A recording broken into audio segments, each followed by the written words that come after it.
Oh la Kétal, donc je vais vous faire une vidéo pour vous parler du match d'hier soir qu'il y a eu en Ligue des Nations entre l'Espagne et la Croatie, donc 6-0 pour l'Espagne. Un bon résultat de tennis pour un match de football. Donc en premier, je vais analyser le match des Croates et je vais dire un petit peu qu'est-ce que j'en pense pour la suite aussi pour les Croates. Et c'est pareil pour l'Espagne. Voilà, je vais commencer par la Croatie. Donc la Croatie, bizarrement, ils ont fait un bon premier quart d'heure. Je dis bizarrement parce qu'ils en ont quand même pris 6. Voilà, ils ont fait un bon premier quart d'heure où ils se sont procuré des occasions, où ils ont mis la défense espagnole en danger, mais ils n'ont pas réussi à marquer. Voilà sur ça. Euh, donc voilà, bon premier quart d'heure, mais après, dès qu'ils ont pris ce premier but, ça a été un petit peu catastrophique. La défense s'est fait avoir très très facilement par les attaquants espagnols. J'ai trouvé qu'ils se sont fait totalement manger dans tous les compartiments du jeu, sans qu'on comprenne vraiment pourquoi. Ça a été un match mais totalement loupé de la Croatie. Voilà, défensivement, j'ai trouvé que ils se sont fait avoir très facilement. À l'attaque, après ce premier quart d'heure, il s'est pratiquement plus rien passé. Au milieu de terrain, ils ont été un petit peu perdus, alors que pourtant il y a Lukas Modric. Voilà. Une équipe de Croatie qui hier était totalement perdue et qui a montré pas mal de faiblesses. Alors ils ont certaines choses on peut les défendre sur certaines choses. Il y avait quelques blessés du côté croate et notamment un joueur qui s'est blessé dès le début du match. Donc bien sûr ça a compté parce qu'on sait que les Croates n'ont pas un grand effectif pour mettre titulaire. C'est pour ça d'ailleurs que durant la Coupe du Monde il y avait toujours le même 11 parce que finalement il y a très peu de bons remplaçants de bons remplaçants côté croate malheureusement pour eux. Donc voilà sur ça. Il y a aussi Subasic et Mandzukic qui ont pris leur retraite internationale. Alors je pense que si je vais y arriver. Si j'étais sélectionneur personnellement de cette équipe croate, j'essaierais de les faire revenir parce que Subasic dans les buts, je pense qu'il est très très important et qu'on a vu que hier le gardien remplaçant, son gardien remplaçant a fait un match hier totalement catastrophique. Alors c'est un gardien que je connais pas, on va pas se mentir. Il joue dans le championnat belge, je crois à la Gantoise. Je regarde pas le championnat belge, je le connaissais pas avant hier, mais hier il a fait un match totalement catastrophique, même s'il a fait un arrêt ou deux, mais il y avait déjà 6-0 quand il a fait ses arrêts. Donc voilà. Et Mandzukic, voilà, en attaque on sent qu'il manque un mec qui a un petit peu de ballon, un mec qui se bat sur le terrain et voilà, je pense que les deux joueurs manquent énormément et la meilleure chose pour la Croatie, ça serait qu'ils reviennent. Donc voilà, en tout cas la suite de la Croatie, je pense s'annonce un petit peu inquiétante quand même parce qu'il y a une génération qui est assez vieillissante, il y a des cadres qui sont vieillissants et je pense que peut-être dans 2 ans ils peuvent faire un bon Euro, mais dans 4 ans je les vois pas du tout faire une bonne Coupe du Monde, notamment Modric aura 37 ans et je pense pas qu'il sera au meilleur de sa forme à 37 ans s'il joue encore au football. Donc voilà sur ça. Franchement, je trouve qu'il y a une génération qui est proche d'arrêter, qui est proche de la fin, et c'est peut-être un petit peu inquiétant pour la Croatie, ce que j'avais déjà dit à la fin de la Coupe du Monde. Ensuite, pour en revenir à l'Espagne, bon ben on va pas se mentir, à part le premier quart d'heure où ils ont été catastrophiques, un petit peu catastrophiques en défense par moment, on a vu des choses très très surprenantes et c'était inquiétant cette défense espagnole, et ça va être à régler dans l'avenir parce que pour l'instant ils attaquent très bien, mais en défense pour moi il y a des gros espaces, il y a beaucoup de joueurs qui font pas l'effort de venir défendre, notamment des milieux et des attaquants, et du coup ça laisse des espaces assez impressionnants.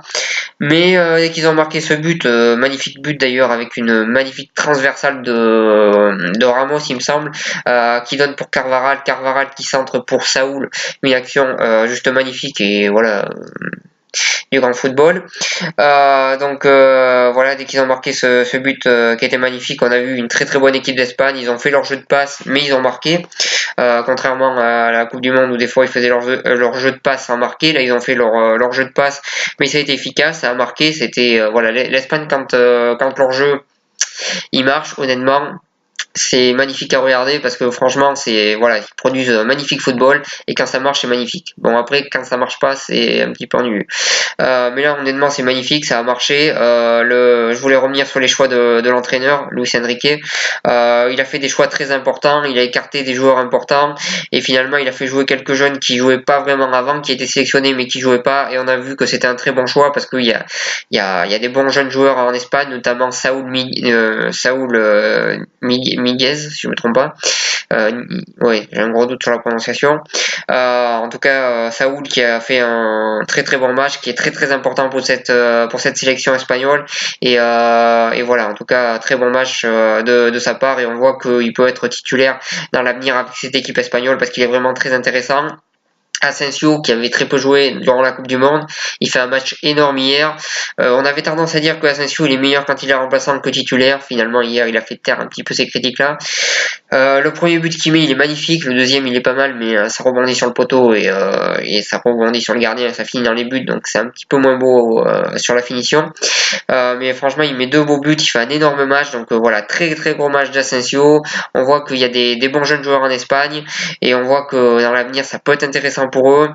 Donc là vraiment en attaque ils ont fait le match parfait, ils ont marqué 6 buts, ils ont tous été très très bons, en tout cas ça reproduit du beau football en Espagne, et en tout cas ils ont été largement au-dessus de leur adversaire sur ce match-là, ils ont été très intéressants à voir, offensivement c'était parfait, en défense il y a eu des failles qu'on a vues durant le premier quart d'heure, au milieu de terrain c'était pas mal aussi, donc voilà très très bon match de la part de l'équipe d'Espagne qui a été hier très très fort dans tous les compartiments du jeu et qui a juste été exceptionnel et voilà je pense qu'il n'y a pas d'autre mot à dire, ils ont été exceptionnels offensivement, toutes les occasions qu'ils ont eu pratiquement sont rentrées donc franchement cette Espagne là hier a été très impressionnante mais j'ai quand même envie de dire attention parce qu'on a vu l'Espagne de 2016 à 2018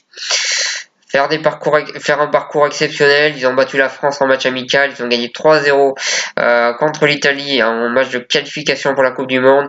Ils ont gagné 6-1 contre l'Argentine. Et résultat, en Coupe du Monde, ils se sont fait éliminer en huitième. Bon, après le changement, le fait que l'entraîneur se soit fait virer juste avant la Coupe du Monde, je pense, a énormément joué. Mais quand même, attention à cette équipe d'Espagne parce qu'elle a tendance à être bien meilleure en ce moment dans les matchs, même si là c'est la Ligue des Nations, mais on va dire dans les compétitions un petit peu moins importantes et quand c'est dans une compétition importante ils ont tendance à un petit peu s'écrouler donc attention à cette équipe d'Espagne parce qu'elle a du mal dans les grandes compétitions et là je pense déjà à l'Euro 2020 donc voilà sur ça. En tout cas, moi je dis attention côté espagnol, ce résultat peut être trompeur, mais ce match-là qu'ils ont fait est juste parfait. C'était du très très beau football et on peut reprendre une expression qu'on aime bien dire pour le Brésil. Hier, c'était Joga Bonito et franchement, très très bon match de l'Espagne et on a vu des joueurs intéressants comme je l'ai dit, des jeunes joueurs qui jouaient pas tellement durant la Coupe du Monde. Là, on les a vus et ils ont été vraiment très bons. Donc voilà, très bon match de l'Espagne. Match catastrophique pour la Croatie, mais on va voir qu'est-ce qui va se passer par la suite. En tout cas, l'Espagne dans cette poule est première avec 6 points. Donc je pense qu'ils ont pris une belle option pour la qualification, même si les deux autres équipes ont un match en moins. Je pense que là, ils viennent de prendre une très très belle option pour la qualification. Donc voilà sur ça. Ils ont aussi fait un bon match contre l'Angleterre. Donc finalement, l'Espagne se reprend bien. Et voilà sur ce que j'avais à dire sur cette analyse. Si vous avez aimé, n'hésitez pas à la partager. Et moi, je vous remercie de m'avoir suivi et je vous souhaite une bonne continuation.